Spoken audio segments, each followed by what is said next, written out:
Alright. What's the coolest place you've ever been? The coolest place I've ever been. I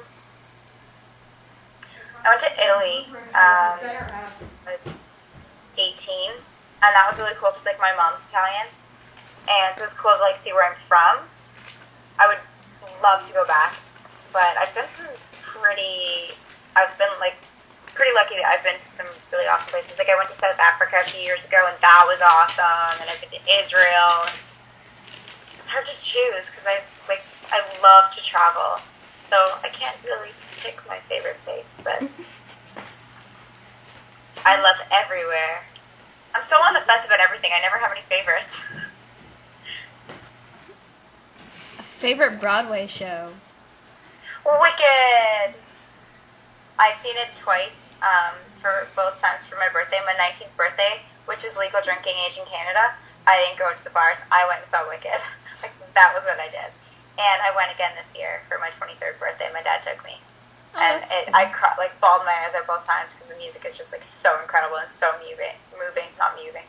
moving.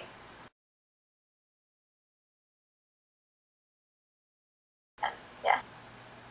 Favorite song? I already asked that. Favorite word? Favorite word? Yeah. Okay. I really like cube. It's just so like short and stout. Mm-hmm. And I really like to call people pretentious. I don't know why. I just like saying it.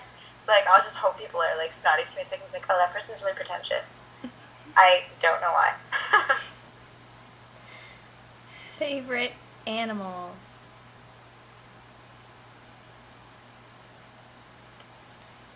Sloth.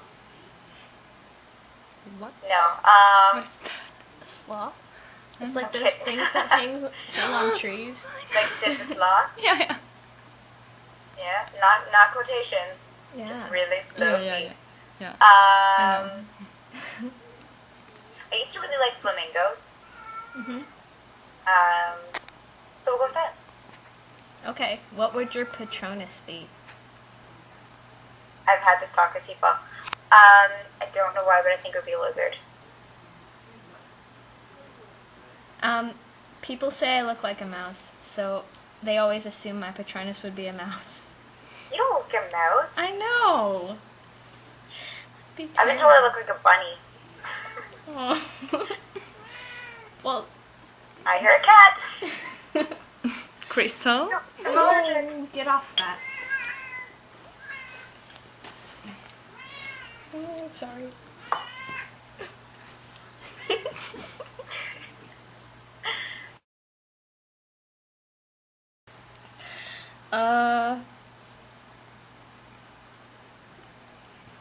Weirdest thing that's ever happened to you?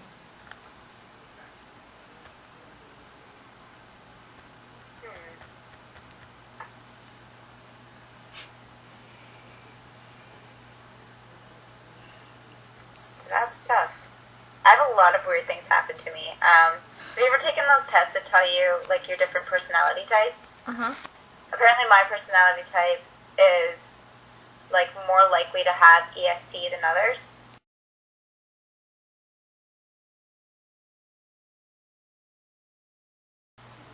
And there's been some times when I'll have dreams about places that I've never been, and I will know specifically where to go in this dream. And then, like years later, I'll end up at that place, and it'll be a real place, and I will know exactly where everything is. So I've had that a few times. That's cool. Pretty weird when it happens. I had a dream about the University of Richmond in Virginia, and I knew exactly where everything was. And then a few years later, like a friend of mine took me there, and I was like, "Is that where the gym is?" And like it was just like a big open campus, like it wasn't a specific building, so you could see. And he's like, "Yeah," and I'm like, "Is there like an office with this person's name in it?" And he's like, "Yeah," and I was like, "Weird." So I've had that sort of thing happen before, but I probably have been to those places before and I just don't remember. But yeah. Yeah, right. Everyone's gonna watch this and be like, "Wow, she's weird. She's a freak. She thinks she has ESP." I have a sixth sense.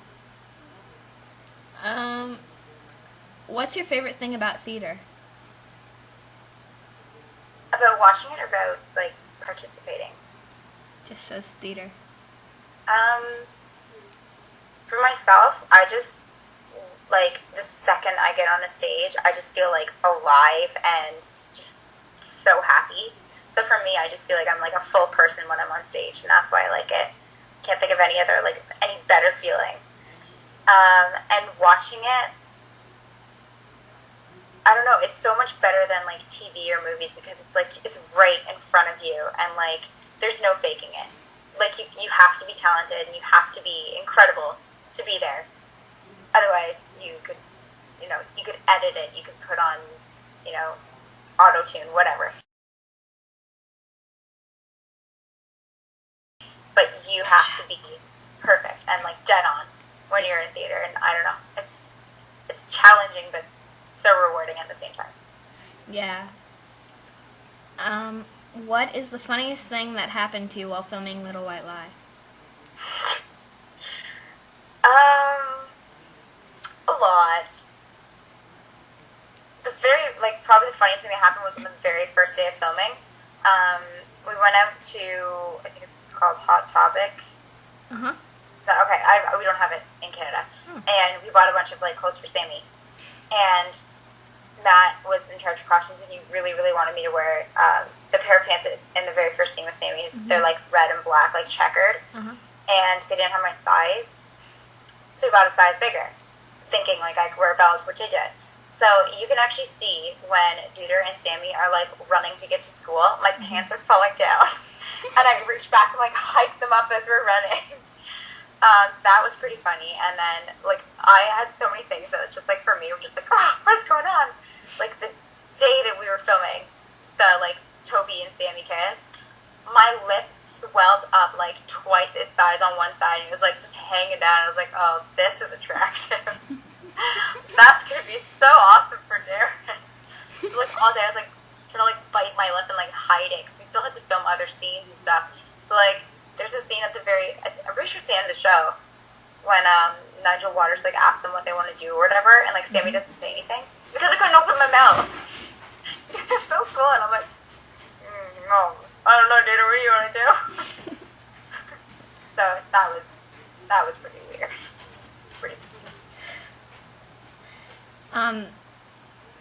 What was the audition like for Little White Lie? It was, well, for me, like, I had to travel to be there. Like, I drove 4 hours and then, like, went straight into the interview, the audition. It was a job interview. But it was really cool. Like, everyone was roughly the same age, and you still get that, like, oh my gosh, like, everyone here is for the same part. Like, they're going to be better than me. Like, that whole, like, anxiety thing. But I figured I drove in all this way. It's not like I could just go in and be like, you know what? No, I don't feel like it, and, like, leave. I could just peace out, so I had to stay. And I'm really glad that I did because, Eric and Brian and Matt and Nick were, like, they're just so friendly and warm and, like, welcoming. Like, the second you walk in there, they're the type of people that make you think that, like, you're the funniest person in the world because they laugh at everything you say.